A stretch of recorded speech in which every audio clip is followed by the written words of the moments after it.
And now, Mike's thoughts. Every year, every NFL preseason, there are reasons to get hyped, and there's reasons to just, it's just preseason, it's just another game, right? Yada, yada, yada. But at the end of the day, guys, NFL football is back. NFL preseason week 1 is officially gone. It is officially out of the books, and we are officially moving on to week 2. Many people are not pleased with their teams, I guess you could say.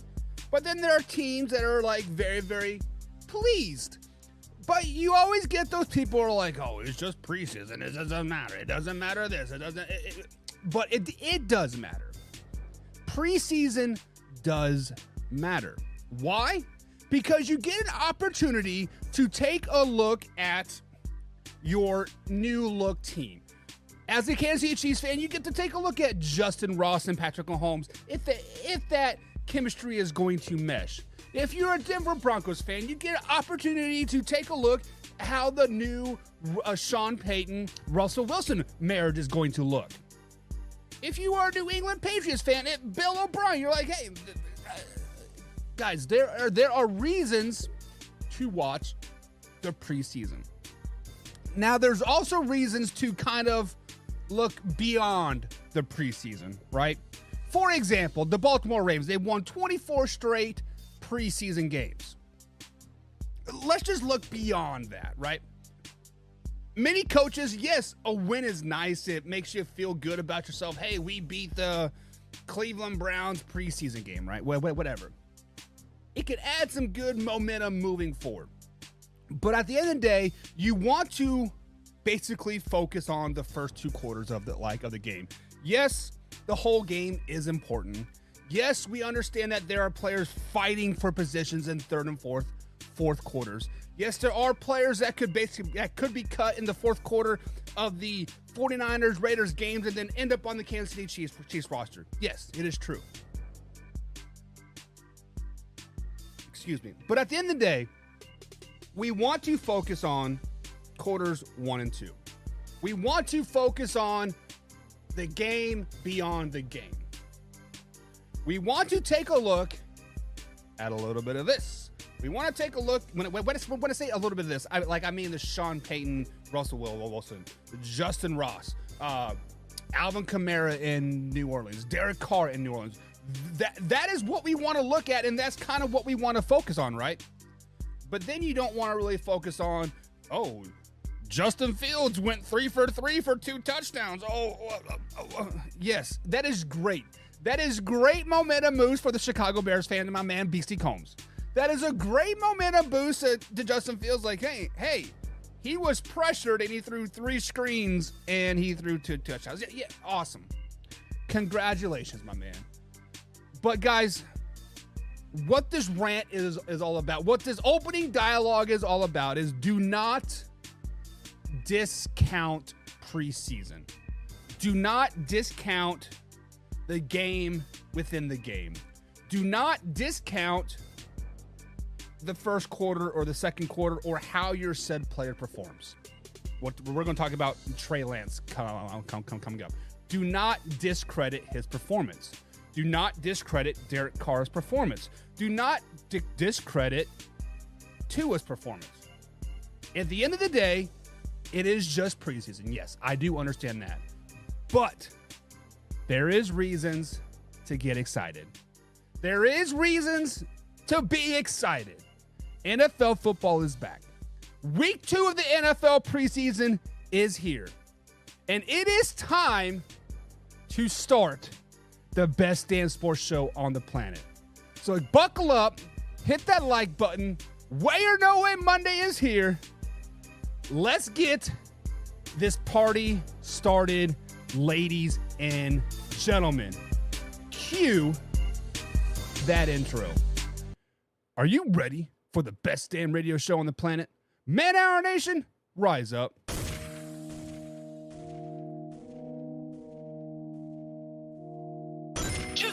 On the beat every time, no.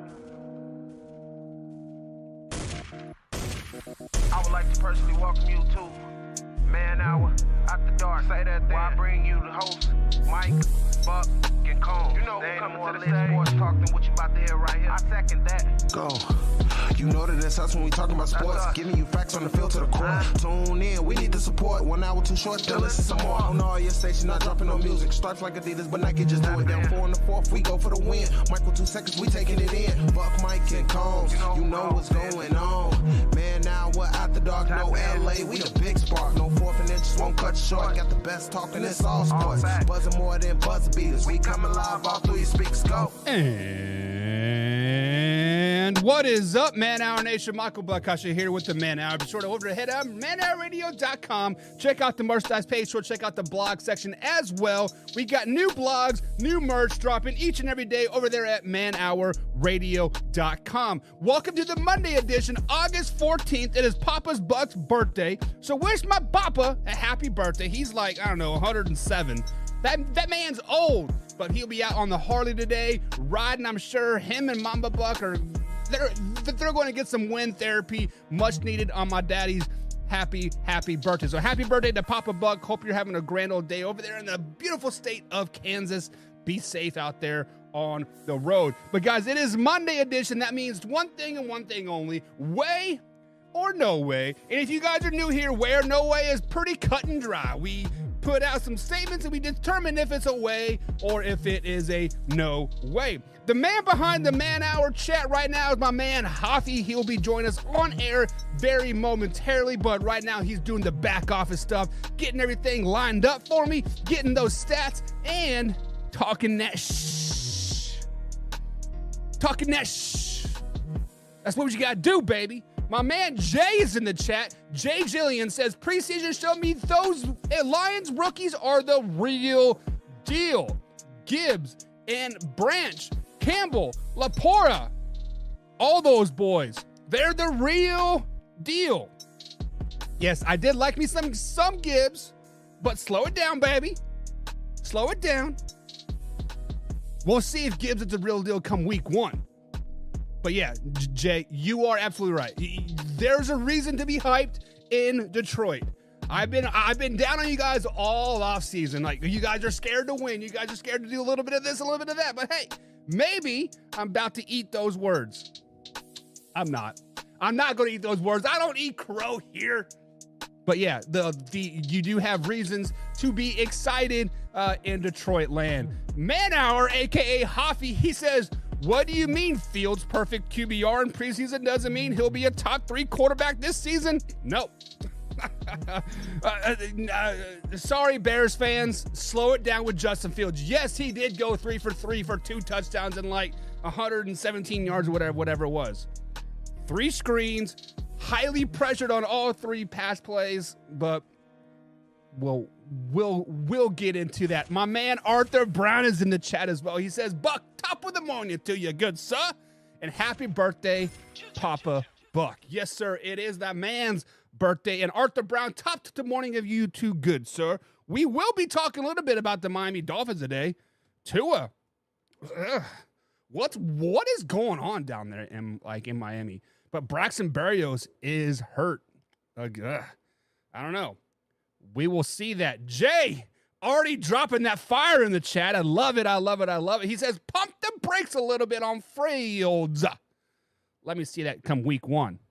Don't the Bears and the Packers play week 1? That is right. And I think last week I said that Justin Fields is 5-20 as a starter with a 10-game consecutive losing or active losing streak. MVP, right? Let's give a round of applause for Justin Fields. 3 for 3 in the preseason, 2 touchdowns. MVP candidate right there. Crown that man. Pump the brakes, baby. Slow it down, baby. Because, my man, I've been hyped on Justin Fields. I want Justin Fields to do well. I really, truly do for my man Beastie, for the Chicago Bears organization as a whole, for Ryan Poles, for Eberflus, right? I want him to do well. I don't ever wish ill will on anybody besides Lamar Jackson. But yeah, definitely pump the brakes a little bit. David is in the chat as well. What's up, David, out there on the West Coast? My man's up at 6 a.m. to tune into the Man Hour. This is loyalty, ladies and gentlemen. My man, 6 a.m. getting up. Man, 6 a.m.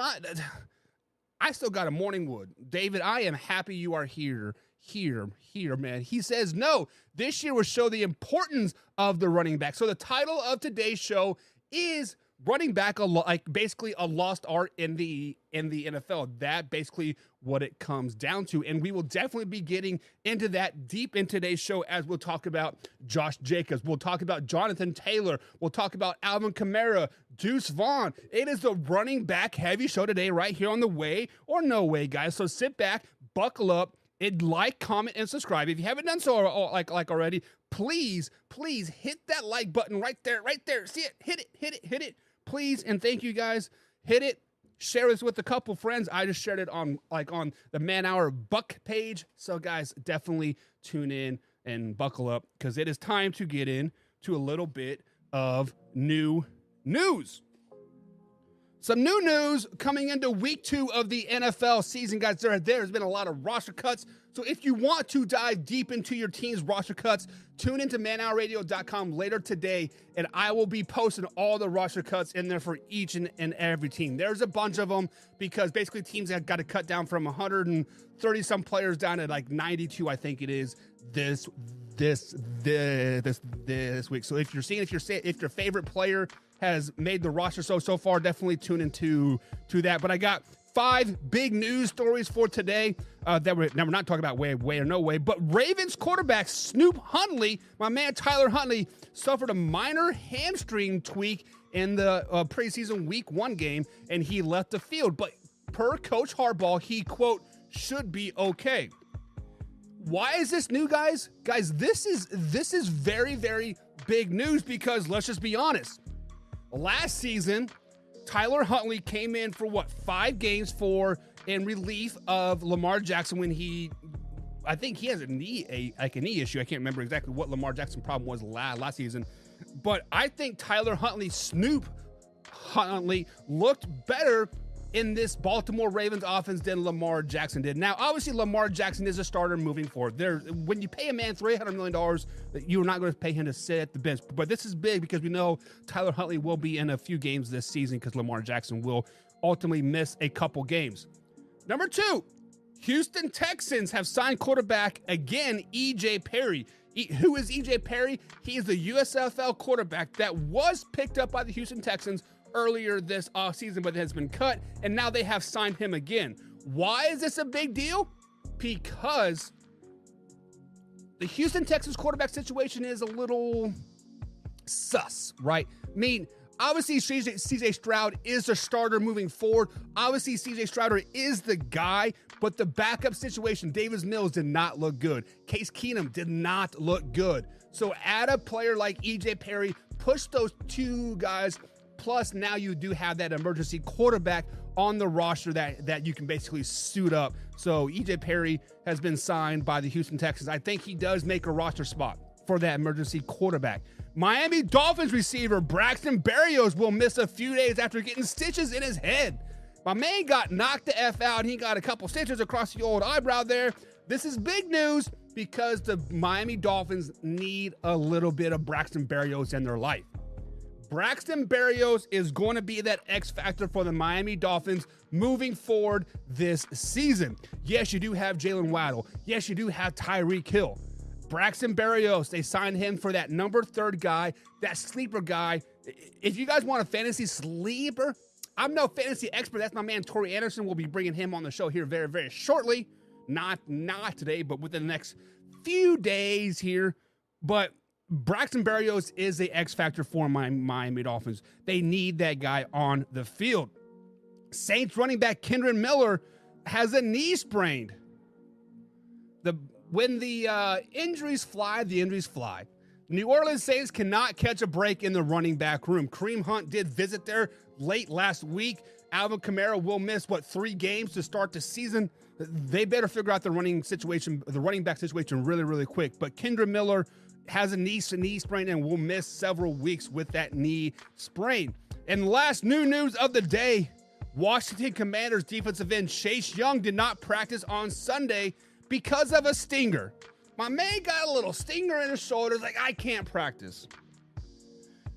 Guys, normally when we talk about bust in the NFL, you are looking at bust on the offensive side of the ball. Like, the quarterback position is really like the biggest bust position that people say is a bust or not. Chase Young had a really, really good rookie campaign, second year. Really, really good. With now he tore his ACL, right? And only had three tackles in 3 games last season, and now is not practicing because of a stinger. At what point do we start talking about a bust with my man Chase Young? Yes, he did have a really good couple seasons, but lately, if he has a hangnail, it's like, oh, I can't practice. Is it time to put a bust label on that man? Shit. I don't know. I don't know. But Arthur Brown says, my boy be hitting hard, baby. Braxton Berrios be hitting people hard, he says. I don't know. Jonathan Taylor due to come back this week? Contract? Who knows, my man? Who knows, Hoffy? But that is the first way or no way of the day, guys. And that is exactly what we're going to get into. Guys, way or no way is very, very simple. What you do on way or no way is we put a question like this out there. It says, Jonathan Taylor due to come back this week, way or no way? And then we dissect it a little bit. We dive into it and we let you know if it's a way or if it is a no way. It is very simple, very cut and dry, but this is what we do right here on Monday edition. This week on Way or No Way, we got Jonathan Taylor. We got Baker Mayfield. We got Raiders. We got the Raiders? Yeah, we got the Raiders. We got kickers. And then we got Jets running back situations. All that much more coming up right here on the Man Hour. But guys, let's get into it. Way or no way here, right here, Monday edition. Yeah, like I said, if you haven't done so already, hit that like button, hit that comment button, and of course, share it as well. Sharing is caring. Week 2 of the NFL season is officially here, and let's go ahead and dive into it. So as you guys know here, my man Jonathan Taylor from the Indianapolis Colts, right there's the GOAT, the Peyton Manning. That's right, the GOAT, Peyton Manning, right there. But we digress from that. Jonathan Taylor has not been in Colts camp because of a contract dispute, basically. Basically, Jonathan Taylor wants to secure a long-term deal with the Indianapolis Colts moving forward. And coach owner Jim Irsay parked his RV right there on the practice field within arm's length. He said, come here, boy, let's talk. And says, you're not getting paid, no how, no way. Now, obviously, the conversation didn't quite go like that. Maybe it went a little bit later. It's like, you want to get paid? That's not going to happen, man. We could both die tomorrow, and NFL will just move on without us. That's probably how that conversation went. Let's just be honest about it. Jim Irsay was probably hella drunk during that conversation. But with that being said, Jonathan Taylor is said to make a camp appearance this week. He has been missing camp because of a back injury, and he did have off-season surgery on his ankle back in January. So, guys, way or no way, with Jonathan Taylor coming back this week, the Colts will get a deal done with Jonathan Taylor. So as we sit back and as we observe what is going on there in Indianapolis, the Indianapolis have had several running backs come in and out of the facilities the last couple of days. We most notably Kareem Hunt. I really thought Kareem Hunt was going to get signed by the Indianapolis Colts, but obviously he walked away with no contract, whether it's the Jonathan Taylor issue or whether he just didn't think he was going to be a good fit there in Indianapolis. But it is what it is. But let's bring up some facts about the Jonathan Taylor thing. He is entering the final year of his contract, of his rookie deal. He has led the league in NFL rushing the last 4 seasons. I can't remember what year. I think it was like 2020. I think he led the league in the NFL. Last year, he obviously missed the final couple games of the season, which did not matter, but he suffered through an ankle injury all season long. Now, he has missed camp because of a back injury and whatever, right? So way or no way does JT get a deal done with the Indianapolis Colts moving forward. Wow. Guys, this is a no way. I feel that the Indianapolis Colts are going to use and abuse Jonathan Taylor. Now, they might try to sweeten the franchise tag a little bit, like the Giants did with Saquon, right? They hey, we'll give you an extra $1 million, but you got to do this, and this, and you got to feed my dog for the next 2 weeks, right? Like that. Basically, he is getting tagged, right? So, with that being said, I'm sure Jonathan Taylor camp is in his ear. I'm sure Jonathan Taylor's agent, family, mama, daddy, brother, sister, aunts, uncles, cousins, 15th cousin removed by marriage is in his ear. They're basically saying, hey, man, go out there and prove it. Maybe you'll get a contract, and if push comes to shove, they'll ship you off. That's not true. Jonathan Taylor can rush for 2,500 yards this season, 46 touchdowns, and an average 7.7 yards a carry, and he is not going to get a deal done with the Indianapolis Colts. They're going to franchise tag him next year, and then the year after that, and then they're going to let him walk. The Colts are going to use and abuse Jonathan Taylor. There's going to be no long-term deal. There's going to be no next Zeke money. There's no going to be no CMC money. It is going to be a no way. There is not going to be a deal done in Indianapolis just because the running back market is shit. Let's just be honest. The day of the running back might be over. You pass the ball 80% of the time. You use and abuse a 2 running back system for 4 years that they're there, and then you let them walk. Franchise tag them if they're doing A-okay. Hoffy says, hell no. There will be no deal done. Irsay is a stuck-up a horse's ass. Hoffy, we've been talking about this, man. You can't say this stuff on Facebook. You're going to get us demonetized again. Arthur Brown says, way. He thinks a deal will get done with Jonathan Taylor and the Indianapolis Colts. He thinks a deal will get done. Arthur, what indication do you think a deal will get done? The fact that they haven't even communicated, the fact that they haven't even I don't know, been in the same room together since the RV incident. I don't know. He says, man hour. Aiden out of Vegas. I'm not for sure what you're talking about there, John. John, if you could elaborate that a little bit more, we will be talking about your Raiders here. The third topic of way or no way. So that is coming up here. So you definitely have time to talk about it. But Hoffy bringing in the stats here. He says Jonathan Taylor is expected back at Colts training camp this week. But first, a couple notable points. Taylor's position has not changed. He still wants to be traded. So even though he's coming back to camp, he wants to be traded. So basically, he's doing what the cool kids call a hold-in now. They're like, hey, I'm going to come to camp, and I'm going to cause as much hell as I can, and you're going to say that, oh, I hate this guy, and then they're going to ship him out of town. I guess that is his plan. Number 2, he has communicated to the team that he will play only when he is 100%.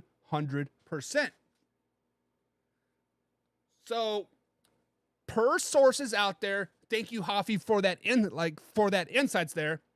Basically, what it comes down to, from these insights that I'm seeing right here, is Jonathan Taylor will be doing what is called a hold-in, right? He is going to come to camp. He is going to cause cancer. He is going to cause chaos. He is going to do a little bit of this and a little bit of that, basically forcing the Colts' hands to get him out of town. And he's not going to practice pass play until he's 100%. Man, a back issue, you're never going to be 100%. Because there's no test to say that your back is hurt or not hurt.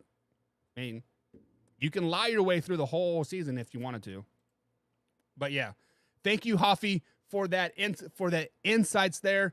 And then Arthur Brown says they lose JT, the Colts will be automatically out of contention.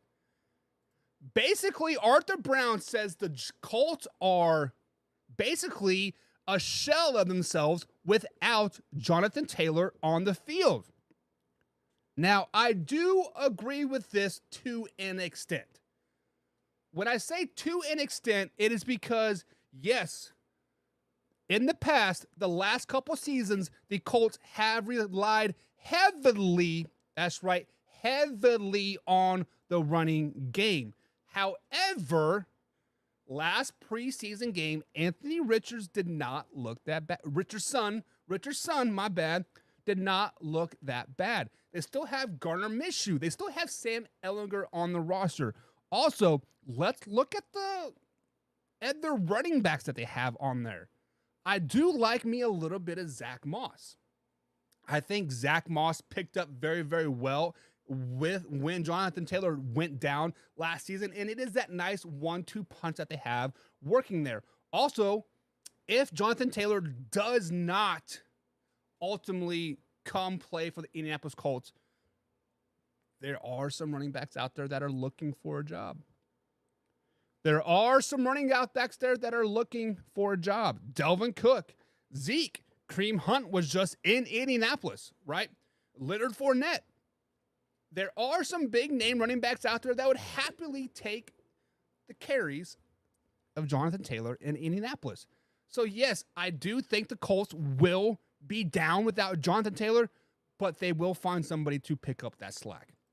They will sign Kareem Hunt or Zeke or Delvin.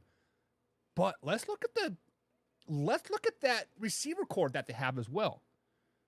They still have Michael Pittman Jr., one of the most underrated receivers in the NFL. If Michael Pittman and Anthony Richardson can find this connection, look out, NFL. This is going to be a great 1-2 punch. They still have Alec Pierce and Isaiah McKenzie as well. They also have Mo Alley Cox sitting out there at the tight end as well. I mean, the Colts are okay, right? I actually have them winning the South as of right now. Now, we will break it down again next week to see exactly if I'm still going to have them win the South. But we will see. We will see. Hoffy was dropping some more facts there. He says, with or without them, they are irrelevant. It doesn't matter if they have Jonathan Taylor or not, says the man in the back office there. The man behind the computer screen that can talk all this shit on the internet. He says that they're a last place team. He says AFC South is a Jaguars division in 2023, he says.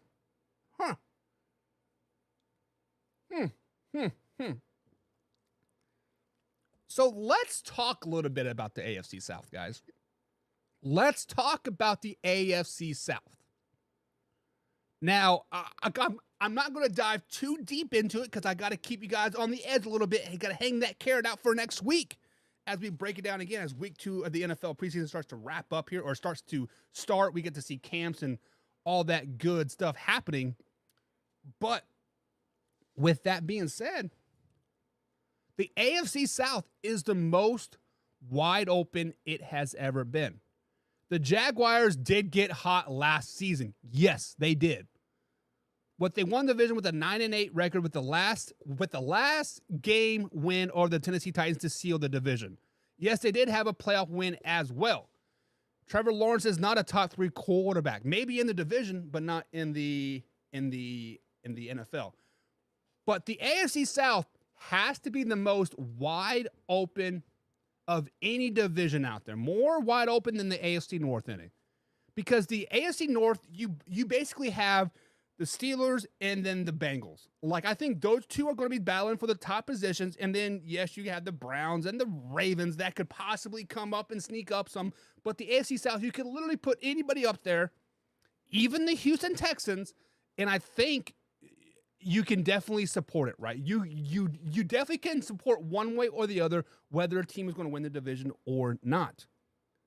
Now, I have been down on the Tennessee Titans all off season. I think King Henry is kind of peaked, right? Now, he is plateauing. He isn't falling off the cliff yet, but he is definitely peaked, right? But that new running back that they got down there in Tennessee, a third-round draft pick, his name's slipping my mind, that man looked really, really good in their preseason game. He looked really, really good. Malik Willis did not look bad. Backup quarterback, or it could be Will Levis. We'll decide. But don't sleep on the Indianapolis Colts, and definitely do not sleep on the Houston Texans. David dropping some facts in the stat here as well, in the chat, I should say. He says Trevor Lawrence is the Josh Allen of the South. So I need you to be a little bit more specific on this, David, because many people, when I say many people out there in the non-Buffalo Bills world, right? They think that Josh Allen is overrated.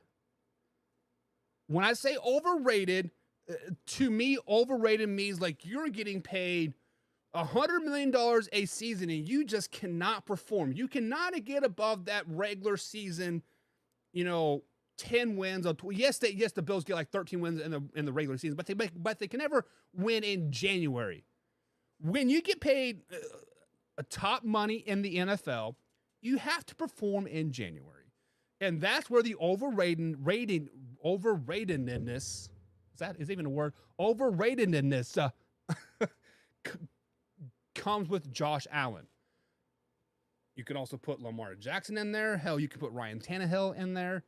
There are many quarterbacks. I mean, Joe Burrow possibly. No, I'm totally kidding. But David, you need to be more specific. Are you a Josh Allen fan, or do you think Josh Allen is overrated? Because I don't think Trevor Lawrence is overrated per se, because his peers, the other players in the NFL, do have him as a 14th best quarterback. Now, obviously, he is not a top 3 quarterback in the NFL. He is not. He might be number 5 in the AFC, but he's definitely not a top 3 quarterback. So let me know where you stand on that, David. Are you a Josh Allen lover or a hater? It just, I want to know where you stand as that. And Hoffy, with the great insights there, he says Tajee Spears is the guy that I am referring to. Yes, Tajee looked really, really well in the preseason. And honestly, when you saw him run, at first I thought it was Derrick Henry, Hoffy. And welcome to the show here, Hoffy, as you were looking mighty well in that red little Under Armour I'm going to like flex on people shirt there, man. It's Nike, and I'm repping my Kansas City colors. There you go, man. Chiefs did lose their preseason game 2 with the Saints, but you are the man out there that says Trevor Lawrence is a top 3 quarterback in the. First of all, when you say Lawrence is top 3 QB, is this AFC, NFL, or was it just the AFC South? I'm kind of curious of where you think this Trevor Lawrence thing is at. I'm just pushing your buttons. Okay. Trying to start some shit. But, I mean, with Calvin Ridley, Ingram at tight end, Etney as a running back, by the end of this year, he could very well be a top 3 quarterback in the AFC with, Josh Allen, and some of those other quarterbacks. I mean, Joe Burrow and Mahomes are clear 1-2. Right. But I think he could make a good leap. Yeah, I mean, he definitely has all the pieces put together, right? And the whole Doug Peterson system definitely helps him out as well. But only time will tell here. But let's move on to the next question of the day here on this Way or No Way edition, right here on Monday edition, August 14th at manhourradio.com. Guys, be sure to like, comment, and subscribe. Push the control button. That's the call to action. It says hit that like button, hit the subscribe button, and of course, bell icon as well, because we are live, raw, uncut, every Monday through Friday at 10 a.m. East Coast time. But The Tampa Bay Buccaneers had a pretty good preseason game this weekend versus the Pittsburgh Steelers, and Baker Mayfield went out there and shined. Baker Mayfield went out there and went 8 for 9, 63 yards with 132.9 QBR ranking. On the same offensive line, the same play calling, Kyle Trask went 6 for 10 for 99 yards, 1 interception with the 55.8 QBR ranking. So way or no way, people out there in the chat and Hoffy, is Baker Mayfield going to start for the Tampa Bay Buccaneers come week 1 of the NFL season? So when we sit back and we look at the stats here, clearly Baker Mayfield had better stats. And you can say, oh, it's preseason game. We went about that. We already talked about the preseason game. This is big for these two players, right? This could mean a difference of $1 million from one way or the other for whatever player, right? And you could say, oh, Kyle Trask played with a bunch of backup players. No, he had the same offensive line. He had the same receiver core. This was a direct comparison, right? Baker Mayfield and Kyle Trask had basically the same team on the field. With that being said, the eye test alone, I have sit back and I watched a lot of Tampa Bay Buccaneers tape, a lot of film, like a lot of scrimmages, a lot of inter-squad scrimmages in that preseason game. Baker Mayfield is hands, shoulders, and feet above Kyle Trask right now. Baker Mayfield is that guy for the Tampa Bay Buccaneers. Baker Mayfield is going to be, you can maybe say the comeback player of the year. Like, I don't understand how the comeback player of the year works, but if Baker Mayfield could win that award, he could. This is exact way. Baker Mayfield will be the starting quarterback for the Tampa Bay Buccaneers coming week 1 of the NFL season, and he will hold it all season long, barring injury. There will not be any week 6 transition. I saw that Arthur Brown. He says, yeah, then he's going to lose the week position come week 6. No. Baker Mayfield is going to be that dog. When Baker Mayfield plays a full season, guys, he throws for 4,000 yards. He leads a team to the playoffs. He wins a lot of games. Give the man some credit at the end of the day. This is an exact way Baker Mayfield is the guy for the Tampa Bay Buccaneers, and this is a perfect transition from Tom Brady to Baker Mayfield. Two totally yin and yang quarterbacks here. Hoffy, you are sitting back there with some questionable looks on your face, and you're like, man, did he just compare Baker Mayfield to Tom Brady? I did not. I said they're exact opposites. That's exactly what I said. But what are your thoughts? Does Baker Mayfield become a starter for the Tampa Bay Buccaneers, or I guess I should say maintain that starting position, and does he lose it, I guess? I'm going to go back all the way to last year with them begging Tom Brady to come back after retiring. If they thought Trask was that guy, I don't think they would have been begging Tom Brady to come back, and I don't think they would have been signing Baker Mayfield this year if they, were on the hype train for Trask. That is a great point. I absolutely think Baker Mayfield is signed to be the starter. He was told that from the beginning, and he only proved it in this first preseason game. Now, I do think Kyle Trask, when you talked about, he had different players on offense, which you put that to bed. He did face lesser competition on defense and still did not perform as well as Baker Mayfield. So I'm not sold on Kyle Trask ever being a starter in the NFL, never mind this year. Yeah, and let's not get it twisted. I thought Kyle Trask had the most upside coming out of his draft. Was it 3 years ago, Hoffy, or 4 years ago, right? And he got an opportunity 2021. And he had the opportunity to sit behind Tom Brady for 2 seasons. But you bring up one of the most excellent points of the day here. If the Tampa Bay Buccaneers, Todd Boyles, Byron Leftwich, if they thought Kyle Trask was that guy, Baker Mayfield would not be in Tampa Bay. That is the best thing you said in weeks, Hoffy, and like I cannot support that even more, because that is a great point. If you have the guy on your roster, why are you bringing somebody into? Maybe it was to push him, right? Like maybe like, hey, Kyle Trask, we just need that insurance policy just in case. But no, I think you're right. But Arthur Brown says, yeah, Baker Mayfield will start come week 1, but then he loses his position in week 6. Arthur, buddy, I love you, and you are a Miami Dolphins fan, and Hoffy is your boy now. You and Hoffy are Miami Dolphins fans now. Congratulations. But with that being said, the only way Baker Mayfield loses the starting position after being named starter, like officially starter come week 1, if the Tampa Bay Buccaneers are like, hey, we're not doing so hot. Why don't we just go ahead and tank? Why don't we go ahead and try to get that first overall pick? Why don't we go ahead and go after Caleb Williams or whoever else Hoffy would be a top quarterback in the draft? Thoughts? Yeah, no, I agree. Just to kind of piggyback off my last statement, if they wanted a competition, they would have probably drafted someone in this previous, quarterback draft. I mean, or in the previous draft, they would have drafted a quarterback. But he sat behind Tom Brady for 2 years, and you would think that would be beneficial. Look at Jordan Love and what he's kind of gained from working behind Rodgers. Yep. I just don't see that. Now, this is one of the boldest statements that I've seen in a while here on the Man Hour. And you guys know my position of Baker. I love me some Baker Mayfield. He says, Arthur Brown says in the chat here, he says, if he loses his spot, Baker Mayfield's career is over. So basically, Arthur Brown says Baker Mayfield will lose his starting position by week 6. Kyle Trask will come over and take it. And then Baker Mayfield will no longer be in the NFL. His career is over. Wow. I don't even know where to dissect that, because Baker Mayfield is entering his 7th year in the league, his 4th team. He did lead the Browns to their only playoff berth in the last, 25, 30 years or something crazy like And a W. that. What's that? And a W. Yeah. And it just...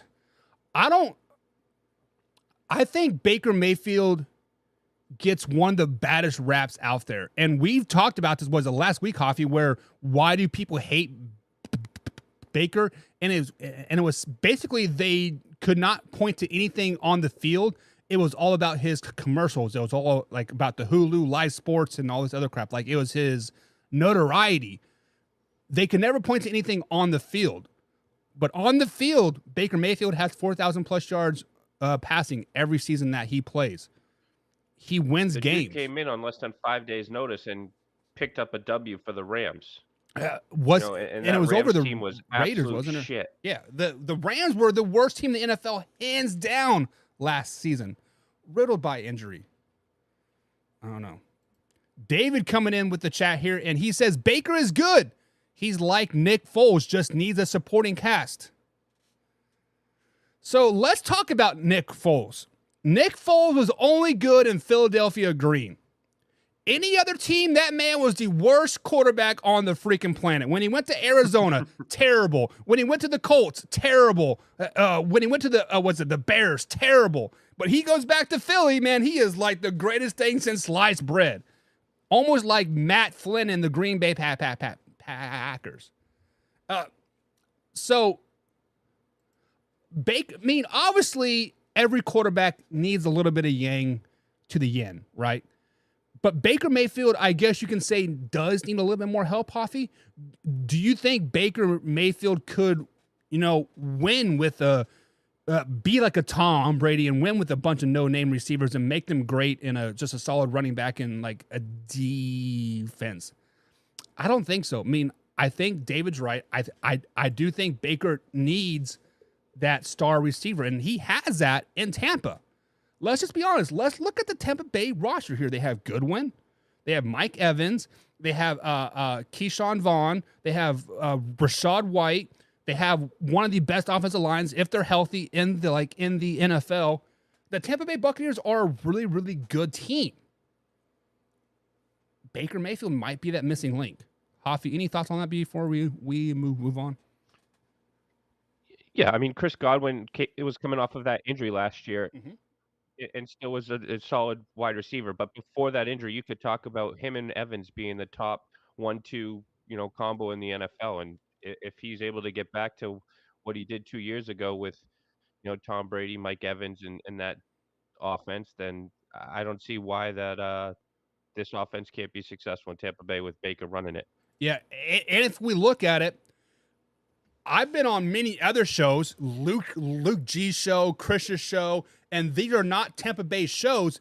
They were saying, not me, they were saying that Chris Godwin could be a number one receiver on any team in the Absolutely. NFL. So, I mean, the Tampa Bay Buccaneers are going to be okay. Baker Mayfield is the X factor. Obviously, they will go as far as Baker Mayfield takes them, and I think Baker Mayfield likes that pressure. I really, truly do. And they have a solid defense, too, to back them up. Right. The best defense in the NFC South. Be honest. No. Oh. Saints. Okay. 100%. Okay, because they got one player, Cam Jordan. Lattimore. Overrated. Honey Badger. I know you're not high on him. Hey, You're I still do butthurt like that me he some left Honey you. Badger. I will still wear my Tyrann Mathieu jersey every Chiefs game day. I do love me some Honey Badger. Because that's the only jersey you got. No, because 32 is still being used by Bowen, however you say his name. Moving on. Here on the Man Hour, we always like to talk about sloppy seconds. Sloppy seconds on this, the sloppy seconds on that. Hoffy gets my sloppy seconds all the time when we go out. With that being said, the Las Vegas Raiders like to sign some sloppy seconds as well, and this is no different. They have finally signed a running back, Chiefs ex-running back Damian Williams, because of the whole Josh Allen issue happening in Las Vegas. So we have to ask a question: way or no way with the signing with the signing of Damian Williams, Josh Jacobs will not be playing for the Las Vegas Raiders this year unless he gets a contract. We have been back and forth on this whole running back situation all year long, all show long. And Josh Jacobs wants that long-term deal. Josh Jacobs was the leading rusher of the NFL last season with 1,500 yards. He had a great season last year. But like most running backs out there, they have one good year, and then they come back with some not-so-good years, and then good year, then not-so-good years. So Josh Jacobs did sign a lucrative deal a couple years ago. He is entering his 7th year in the league. Correct me if I'm wrong, Javi. I know you will. But way or no way, Josh Jacobs will not be playing for the Las Vegas Raiders this year. This is going to be a way. I think Josh Jacobs is hell-bent on his way. Because, for one, who wants to play for the Las Vegas Raiders at the end of the day? Josh McDaniels is arguably one of the worst coaches in the NFL. The worst NFL head coach in the NFL. He's a great OC. He's a great backup to Bill Belichick. But in Denver and now in Vegas, he has not been a very good coach. Devontae Adams is now hurt. We'll see if he is going to play. He says not serious, but we'll see. But this is a no way. Or sorry, this is a way. Josh Jacobs will not play for the Las Vegas Raiders unless he gets a long-term deal. It is simple, cut and dry point as that. He has to get the long-term deal or he will not set foot on the field for the Las Vegas Raiders. Hoffy, we've been talking a lot about a running back situation here. And with the signing of Damian Williams to the Las Vegas Raiders, the ex-Kansas City Chiefs, sloppy seconds himself, do you see Josh Jacobs sitting on the field without a contract for the Vegas Raiders? Yeah, I don't see him playing without a contract. I do think they end up getting a contract done. I think they're going to be desperate because that Super Bowl trophy in the back there with that, in your backdrop Yep. was probably the last good game Damian Williams ever had. As the only good game. Let's just be honest about it. I mean, that whole season, like, who is this Damian Williams guy? There were 2 Damian Williams on the field. You're like, which one's which, right? You never know which one was going to be. But the Raiders are probably not going to be very good anyways, Hoffy. They're maybe a six win team tops. They are not playoff contenders. They're not West contenders. They're not even 500 contenders. So why does Josh Jacobs want to waste his body on a 6-win season? I could see it. It's Yeah, I just, mean, this is his 5th year. He's 25. He's still young. I think he could still be very productive for the next at least 2, 3 years. yeah. I mean, depends on how they use and abuse him. But I think, without him, I don't give him 6 wins, but with them or with him, I could see him being you can't be 500 anymore with 17 games, but I could see them winning 8 games, but I can't see them winning more than that. Yeah, well, you can I be think 8, the 8 and 1 Broncos are due because to ties in the NFL. oh, the Broncos are due to take a big step forward. You still got the Chiefs to handle. It's gonna be a tough, division. This man says the Broncos are going to take a step forward. I mean, it's impossible not to take a step forward. I mean, I guess you're right. I mean, 3 wins to 4 is a step forward, right? I mean, I can get behind it. I can get behind it. Moving on here. The San Francisco 49ers, let's flash back to the draft back there in April, right? 3rd round, San Francisco 49ers come up, and they're like, for our 3rd round pick, we select kicker Jake Moody. We're all sitting here, what? A kicker? A kicker in the 3rd round? Okay, this guy must be magic, right? Well, his first preseason debut versus the Las Vegas Raiders, Jake Moody, kicker, missed 2 field goals for the San Francisco 49ers. Coach Kyle Shanahan says there's nothing to worry about. He is fine, yada, yada, yada. But Hoffy, way or no way, the San Francisco 49ers wasted their 3rd round pick on a kicker this season. So when we think of kickers in the NFL, Hoffy, kickers they're all head cases, right? Every kicker that I played with in college, arena, CFL, you would see them at parties in the corner doing like lines of cocaine and pixie sticks and whatever, right? The kickers are weird, man. Let's just be honest. Kickers are very, very, very weird. They belong playing soccer. All practice long, all they do is kick balls, and kick balls, right? As much as you kick balls, you should never miss a freaking field goal.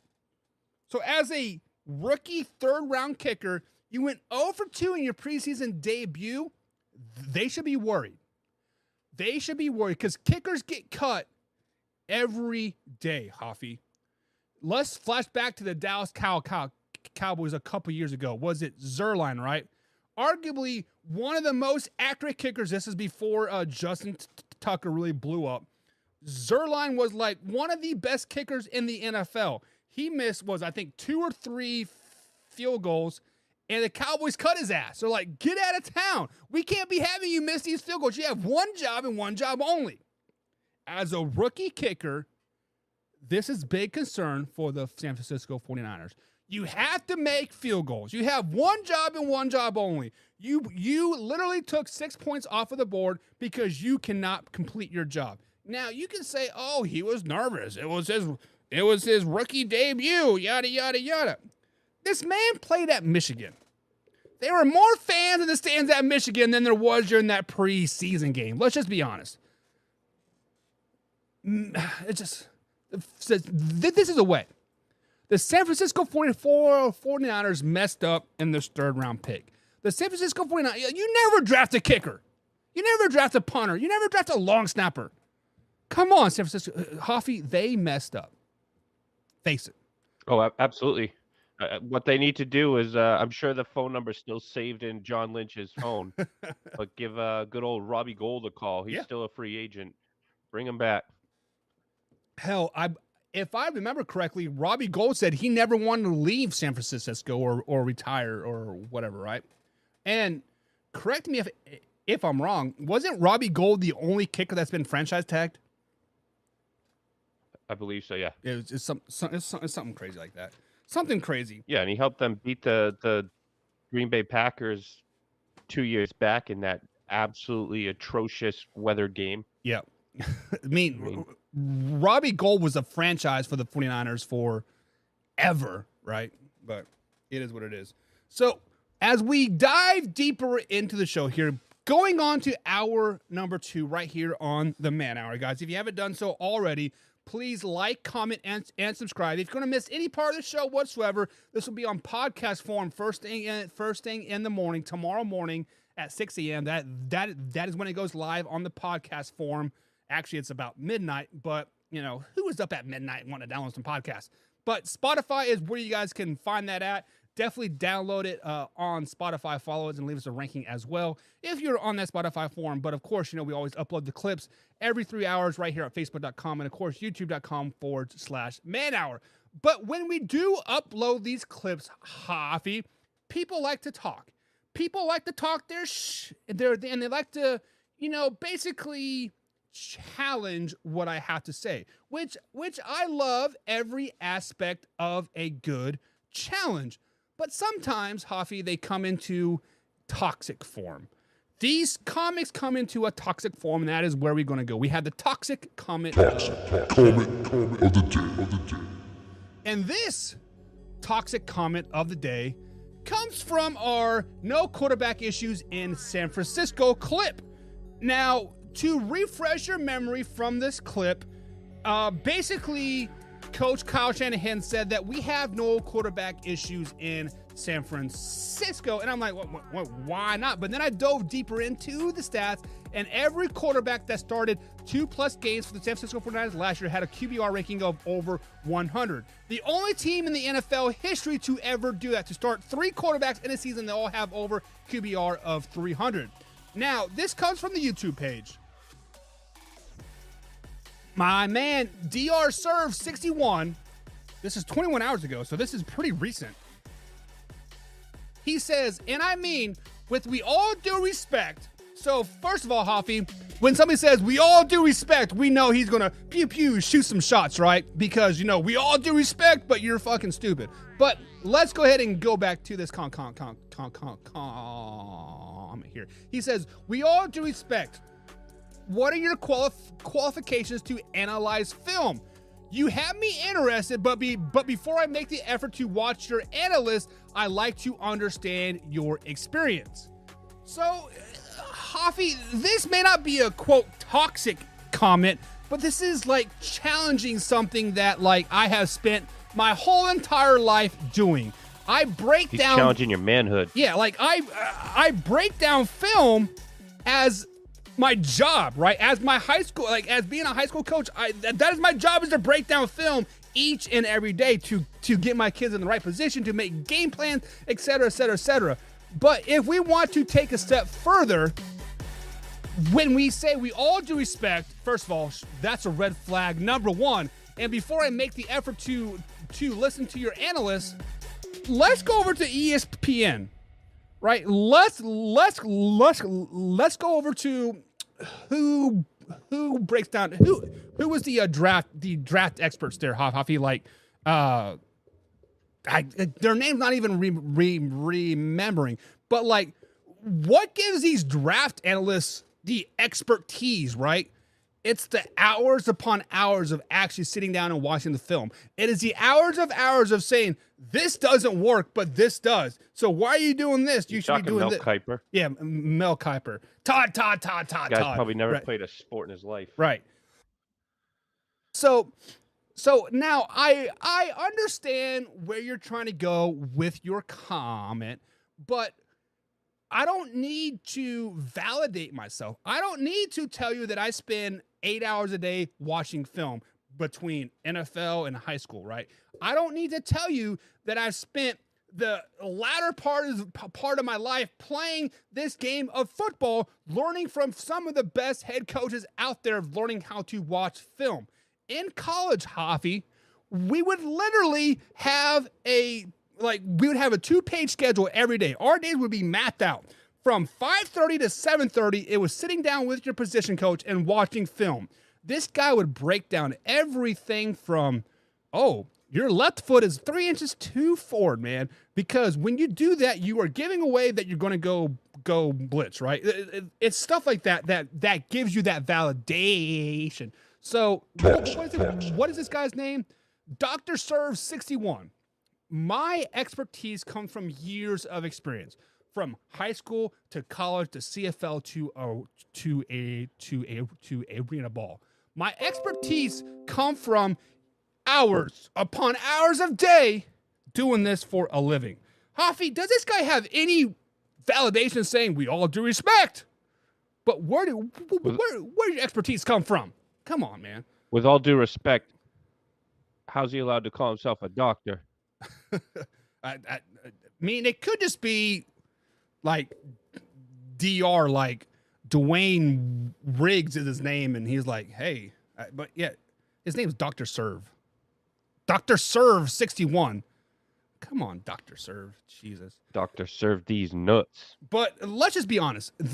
Everybody that is a so-called expert on these ESPNs or Fox Sports or Pat McAfee show or wherever you want to go, right? Everybody starts somewhere. Don't be shitting on Boston Connor. I'm not shitting on anybody, but I'm saying what validates you to be called an expert? Because you work for ESPN, because you work for Fox? Like, what exactly gives you that expertise to be called an expert? Hoffy, you are an expert softball player. What gives you the validation to become called as a expert softball player? Because I've been doing it at a very high level for many, many years. That is why, right? The middle's open, baby. You cut out on me. Sorry. Basically, what gives you the right to be called an expert? Is it the validation working for ESPN, Fox Sports, FS1? Like, no, it's the hours that you put into your craft. Yeah. Speaking of putting hours into craft, our guy, our brother from another mother, Beastie Combs. This guy wants to go out. Oh, we're talking about like our hours of craft in sports, not arts and crafts. Shots fired. Pew pew. Window liquor. Right. Fucking crown eater. Marine. But my man BC Combs went on our old NFL Talk group over like over there. If you're not a part of any of our groups, head over to facebook.com/manhour NFL Talk, and we have groups for everybody. We have divisional groups, we have team groups, and of course we have the NFL Talk group in general. But Brandon Combs says, like it or not, Trey Lance is going to be a bust in the NFL. So, Hoffy, on this buy or sell segment of the day, are we buying or are we selling that Trey Lance is going to be a bust? So when we sit back and we look at Trey Lance's career, this man has started 8 games in the NFL. Sorry, not even started. He's played 8 games in the NFL, and he is 2-2 as a starter. 2-2 as a starter. So 8 games played in the NFL. The last 3 seasons is 2-2 as a starter. In those games, he's had 797 passing yards for 5 touchdowns to 3 interceptions. The key stat here, he was sacked 6 times in those regular season games. Now, where Beastie is coming out and saying that Trey Lance is a bust is from the preseason game versus the Raiders, when Trey Lance was playing with nothing but backup offensive linemen, backup receivers on his team. Now, in that game, he did have a 111 QBR ranking. But let's dive deeper into that Hoffy.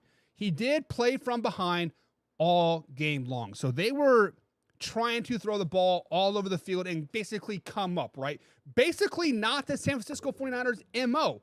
What their MO is to run the ball heavily and pass when needed. So he was passing the ball a lot, which is not their MO. In this time, in this game versus the Raiders, he was sacked 4 times. He did not get a first down until the 4th drive of his series, but he did get a 61-yard touchdown drive in the 4th quarter. On the opposite side of that, he did have 2 interceptions that were dropped by the Raiders, literally hit him in the chest, and they're like, oh, I don't want to catch this ball. Ew, gross, right? So are we buying or selling that Trey Lance is going to be a bust in the NFL?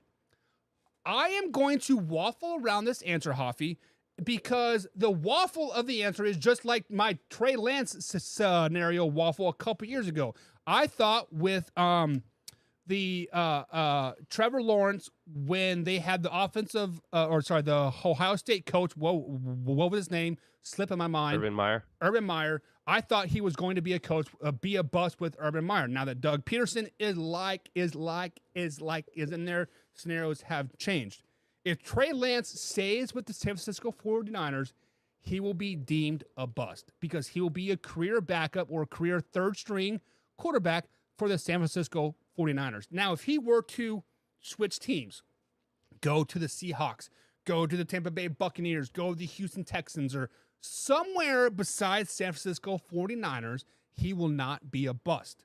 So buying or selling that he will be a bust, right now it is on the clearance rack. Right now, I'm eyeballing it and I want to buy it. I want to really grab it, but I'm like, why is this on the clearance rack? Clearly, it's not very good. So I might just want to walk away and keep it for sale and sell it. So I'm going to waffle around the answer, say to be determined, right? So you, the stat man, his like himself. When we look at Trey Lance, do you think he will be a bust in the NFL? I mean, if we go back to the draft, there was talks about the 49ers moved up to the second pick, gave up a lot of assets. A lot of people thought it was for Mac Jones. I was all for it because I wanted Trey Lance to fall to the Patriots. I like you said, it's on the clearance rack. I want to grab it, but they get, just because you give up a lot of assets doesn't mean he's going to be a stud. But I do think that, we don't have enough footage to really go one way or another. But that being said, he does have a better QBR rating than that guy down in Chicago. I can't think of his name. Maybe Combs can remind us. Was it Justin Fields, the MVP? Oh yeah, that himself. schmuck. Okay, yeah. There's not enough footage on Trey Lance, but I think if he stays in the 49er system and gets the opportunity to play, or even gets into the right system, I think in Seattle that would be a great system for him. I think there's plenty, Byron Leftwich in Tampa Bay. Not that Baker Mayfield's going to fumble that opportunity. I mean, if he was to end up in New England with Bill O'Brien, I think it all comes down to being in the right position. So let me ask you this question, just because I think we throw around the term bust a little too much, right? I mean, like, just because the 49ers did move up to get Trey Lance, and he is 2-2 as a starter, only 797 yards from five touchdowns to 3 interceptions in the last 2 seasons. If you never truly get the opportunity to start a 17-game season, to play more than 8 games in your career, can we really label you a bust or not? Just because, like, you really truly haven't got the opportunity. But then on the other hand, like, hey, he hasn't got the opportunity because he is a bust, because he hasn't performed in practice and like all this other stuff. So it's kind of a double-edged sword. It is to be determined, right? Like, we have to give him, is it 2 more years to maybe see if he can really execute or to go to a different team? Like, I don't know where we're at. Like, do you have any closing thoughts on that? Like, where can we like really push this Trey Lance buy or sell? I mean, with that second pick, you want him to be a stud. You want him to be a Patrick Mahomes. You want him to be a Josh Allen at worst case scenario, or Joe Burrow. Right. But you think there's 32 teams in the NFL. There's only 3 of those guys. And not everyone is going to be a Pat Mahomes, not a Tom Brady, a Joe Montana. I mean, exactly. Those are a dime a dozen. Very, very true. But guys, right now, buy or sell Trey Lance. It is to be determined. We'll see what we think about him moving forward. But that is going to be it for the Man Hour today, guys. Thank you for tuning in. This is Live Raw NFL Cut. Hang on. Live, raw, uncut NFL talk. I analyzed all those words and made it into one big word, Hoffy. How does that work out? But if you guys haven't done so, all due respect, we all do respect that. Stuttering Buck, if you have a stutterer, you cannot do a on-air personality. That's another toxic comment that we got to get into later here. But guys, tomorrow we will be talking some more NFL preseason 2. Week 2 NFL preseason is here. We're going to do Factor Crap Tuesday here. We're going to get into that. We got Stock Up, Stock Down as well. We are Live, Raw, Uncut Sports Talk every Monday through Friday, 10 a.m. East Coast time. But guys, as always, thank you for tuning into the Man Hour NFL Talk. They're truly the only one place you get live, raw, uncut sports talk. See you guys next time right here on the Man Hour. Man Hour Nation, rise up.